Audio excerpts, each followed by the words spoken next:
muna nila i-release yan. Unless hindi ka pumirma sa February impeachment. Listen to the bicameral conference committee, although pinakita nila in public through internet, no? Makikita mo na muro-muro pa rin. Klaro-klaro yung si Gatchalian at saka yung Mika, tawag ko nga doon, sa mukha pa lang, mukhang vampira eh. Doon yung Mika, parang sinisip-sip niya yung dugo ng taong bayan.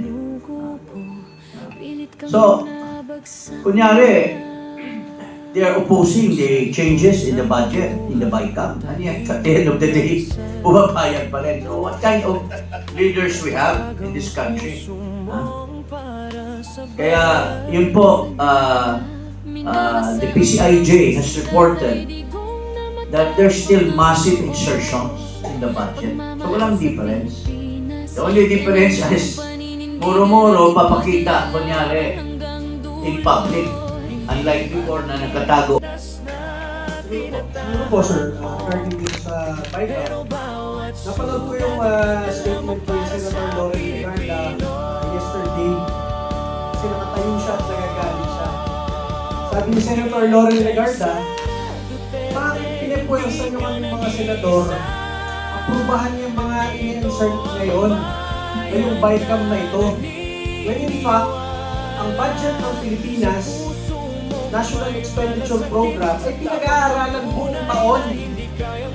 Kada opisina ng gobyerno nagsasubmit ng kanilang requested budget sa first quarter. Sa second quarter, titingnan ng DBM kung ginastos nyo ba ng ayos yung budget nyo last year, kung worthy pa kayo dagdagan ng budget.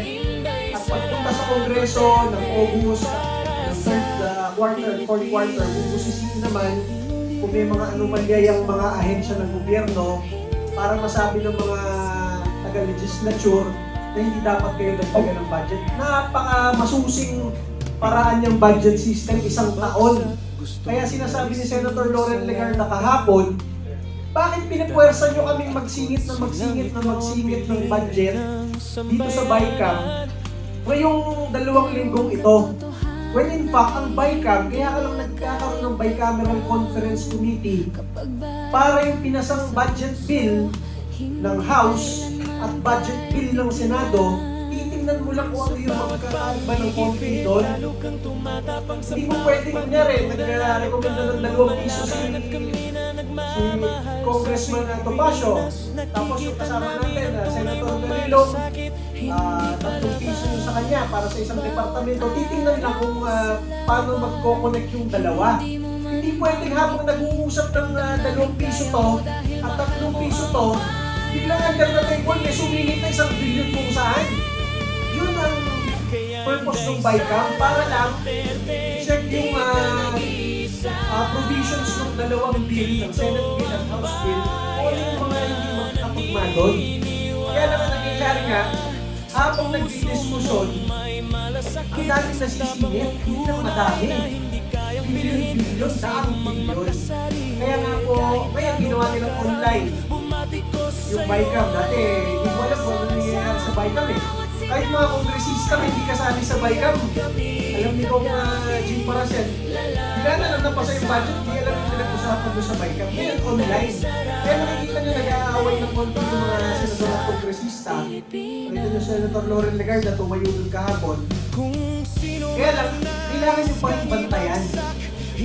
Dahil baka magkaroon ng horse trading dyan.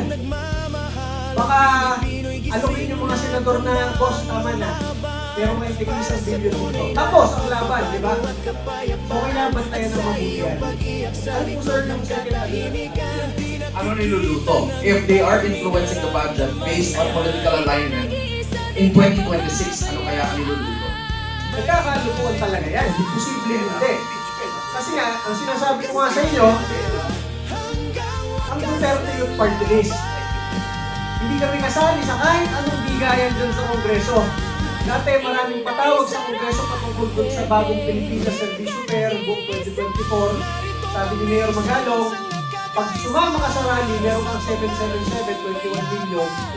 Sa lahat ng imbitasyon, 31 na imbitasyon, zero yung Duterte yung party list. So, hindi kami sumasama sa ganyan na pupunta ka para bigyan ka ng pera. Mas marami pa kaming panahon pupunta sa youth leadership training, sa kampo ng ANC at PNP, laban sa NPA. Ito nga aming pinagkakaabalan sa interview. So, maliban mo sa mga ganong klaseng bigayan, alam mo na bakit nagkakaroon ng insertion ngayon. Diba? Yung nangyari sa Duterte yung party list, yung insertion, talagang zero kami. After manalo, zero seat pa sa Kongreso, hindi pa makaupo, di ba? So, bakit ganyan? Bakit merong mga insertion?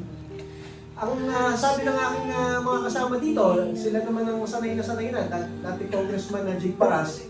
Yan nga, dahil sa February, magkakaroon ng panibagong impeachment, at paano mo mayayaya yung mga kongresista na yung iba doon, di naman talaga nagsasalita para sa taong bayan, tahimik lang, eh di aalokin mo ng mas malaking budget. Normally, sa experience sa House, gagawin nilang FLR yan for later release. Kasi binigyan ka na ng instruction ngayong January, hindi muna nila i-release yan. Unless hindi ka pumirma sa February impeachment. O, ganyan nangyayari dyan. Medyo i-focus natin o i-rechannel natin sa isa pong departamento na binigyan ngayon ng pinakamataas na budget allocation, and this is none other than the Department of Education. We have to be very vigilant about this. 1.38 trillion po ang ibinigay sa kanila. And this is actually above average, no? Nung sa kumbaga sa global standards, talagang napakataas itong budget na to. Ngayon, ang tanong dito is, ito po ba ay talagang magtatawid ng mga reforma na kailangan natin sa education sector? No? Hindi po dahil sa malaking budget ang ibinigay, talagang magkakaroon po ng kalutasan yung ating mga problema. Kinakailangan po tignan natin, ano ho ba ang gagawin nila dito sa pera na to? No? When in fact, number one problem here will be the absorptive capacity ng mga eskwelahan po natin.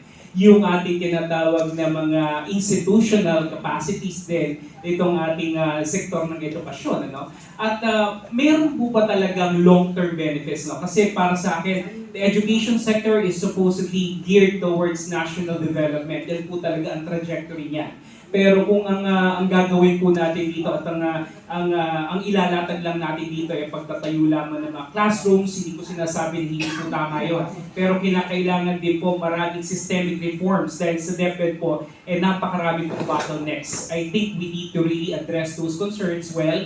Digital connectivity, teacher upskilling, for example, lahat po yan kinakailangan ma-integrate dito sa budget na to. So ang tanong natin is, sapat po ba yung laki ng pondo? Maaari pong nandyan na yung pera, pero kung hindi po siya magagamit ng tama, no, if we will be able to misallocate or underspend it, magiging malaking problema pa rin po. So para po sa akin, tignan po natin maigi, no, kung paano po gagastusin ng Department of Education itong napakaliking pondo na to, para po hindi siya matulad, no, sa DPWH nung nakaraang taon na before we know it, talagang naglaho na yung napakalaking pondo na inallocate para po dito.